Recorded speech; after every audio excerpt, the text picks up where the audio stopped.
কিচেনে আজকে রেসিপি হলো এগ স্যান্ডউইচ।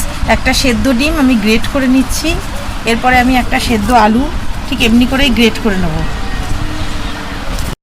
রসুন বাটা, পেঁয়াজ বাটা সব দিয়ে দিলাম, দেওয়ার পরে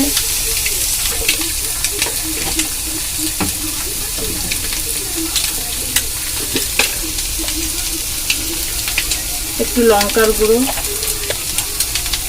মতো নুন দিয়ে দিলাম, দিয়ে এটাকে আমি একটা পুর তৈরি করব। এবার আমি এটা আস্তে আস্তে নাড়িয়ে নাড়িয়ে একটা পুর তৈরি করব। এই পাউরুটিটাকে আমি নিলাম, নিয়ে এর মধ্যে পুরগুলো আমি সুন্দর করে চেপে চেপে বসিয়ে দিলাম। পুরগুলো বসিয়ে দিয়ে এবার আমি এমনি করে এগুলো ভাজ করলাম, ভাজছি। যখন আটকে যাবে আমি একটু জল লাগিয়ে নেব, একটু জল লাগিয়ে নিয়ে এবার চেপে চেপে বসিয়ে দেবো। এই পুরটাকে এরকম আস্তে আস্তে নাড়িয়ে নাড়িয়ে ভাজা ভাজা করতে হবে, যাতে এই পুরটাকে এরকম নাড়িয়ে নাড়িয়ে একটু সুন্দর গন্ধ বেরোবে সেই অবধি ভাজতে হবে। পুরটা আমার হয়ে গেছে, এবার পুরটাকে আমি নামিয়ে দেবো।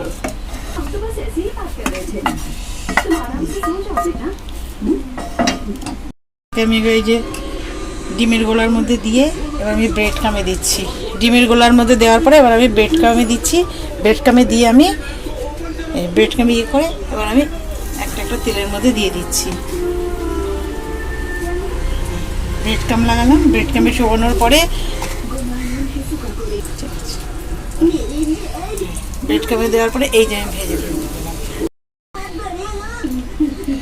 ডিমের গোলার মধ্যে আমি শোকালাম, তারপরে আমি ব্রেড ক্রাম দিচ্ছি। ব্রেড ক্রাম দিয়ে এটাকে এবার আমি ভাজবো। হ্যাঁ, এবার ব্রেড ক্রামের মধ্যে দিয়ে এবার আমি ভাজছি এটাকে।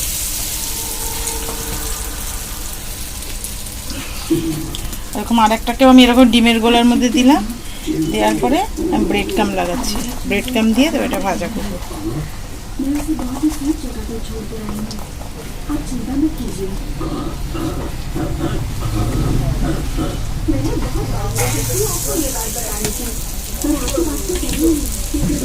গরম হয়ে গেল পর এরপর আমি গ্রেট করা আলু আর ডিমটা দিয়ে দিলাম।